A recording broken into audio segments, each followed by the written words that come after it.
What's up guys? So today I'm gonna talk about when does the fat burning start on intermittent fasting.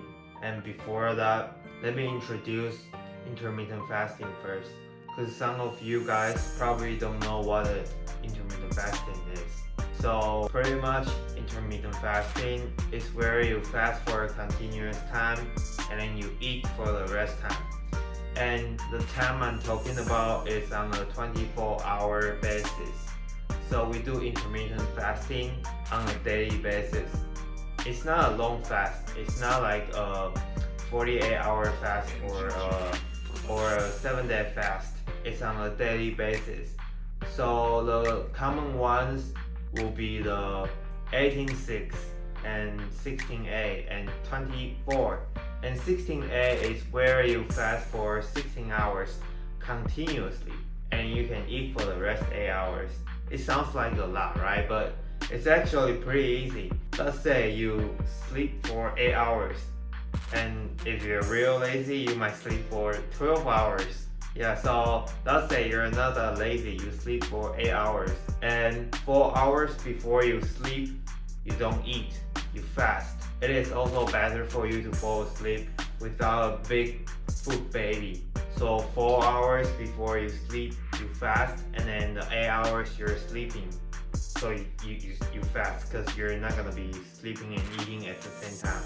So that's 12 hours. And after you wake up in the morning, you fast for another 4 hours. And that's 16 hours. So it's pretty easy. And you can choose the fasting region you want. You don't need to do really strict 16-8, 18-6. You can do 17-7, 21-3, 22-2, whatever you want, as long as you fast for at least 16 hours, because most of the benefits starts at 16-hour fast. Okay, so what's the benefits? So the benefits are a lot, but here I'm just gonna talk about the benefits I personally care more. So the first benefit is higher growth hormone secretion, which leads to anti-aging and muscle building effect, because you don't want to do steroids and you want to look young. And how to do that naturally is to increase your growth hormone secretion.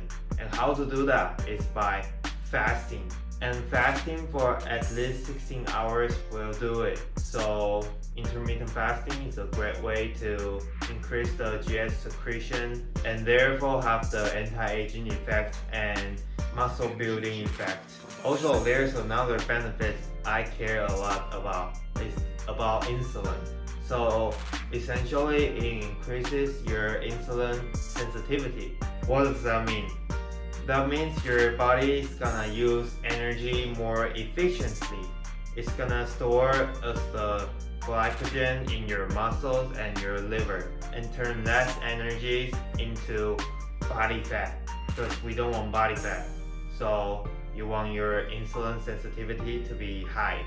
Yeah, and there's some other benefits, but not really that important. Like when you do intermittent fasting, maybe you just need to eat 2 meals a day. So instead of thinking what you want to eat for 6 meals, let's say, you only need to think about what you want to eat for 2 meals. It also saves your time, because you only need to sit down for 2 times per day to eat instead of 6 times per day to eat.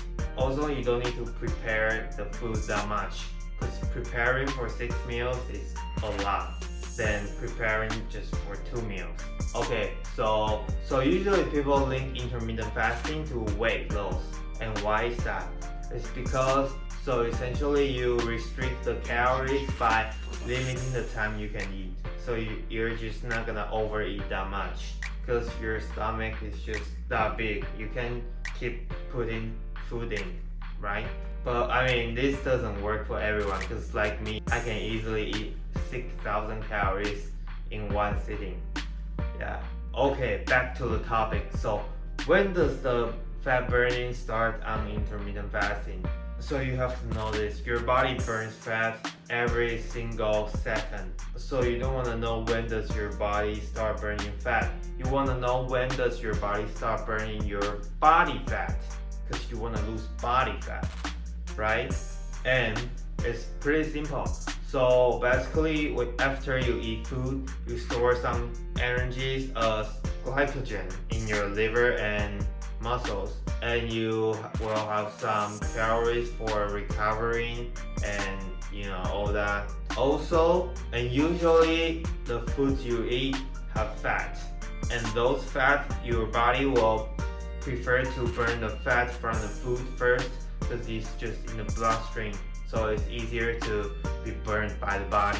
And after you burn all the fat from the food and maybe some carbs and protein from the food you eat, your body will start tapping into your body fat. But this only happens when you're in a caloric deficit, because if you only eat one meal a day and you eat a lot more than your TDE, you will still be gaining body fat. So you gotta make sure you're in a caloric deficit. Let's say if you're in a 500 caloric deficit, so you will burn 500 calories worth of body fat every day. And when do you start burning those 500 calories worth of body fat? It's almost at the end of the fast. Let's say your TDE is around 2400 calories. So divided by 24, you burn around 100 calories an hour. And you're in a 500 calories deficit. You're doing 16 hours fast and 8 hours eating window. So you will burn those 500 calories worth of body fat at the end of the fast, which is the last 5 hours of the fast and before you break the fast. So now you know when does your body start burning body fat. But what I want to say is that just don't think about it too much. As long as you're in a caloric deficit, your body will be burning body fat, whether you're doing intermittent fasting or not. Intermittent fasting only gives you other benefits. You will still need to be in a caloric deficit in order to tap into the body fat. Alright, so that's it for today's video. Until next time.